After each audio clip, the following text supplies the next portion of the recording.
Hi everybody, just wanted to show you a little work I've been doing on my bug out truck. Start with the outside.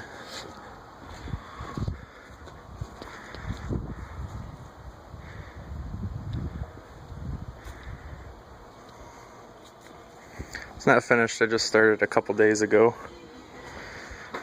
Here's the inside. Got bug out bag, couple med kits. I got a bunch of survival stuff in the back. On the right there on the top shelf I got the kids bug out bags.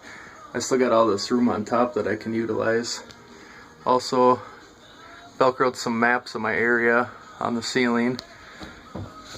I got flashlights kind of mounted everywhere.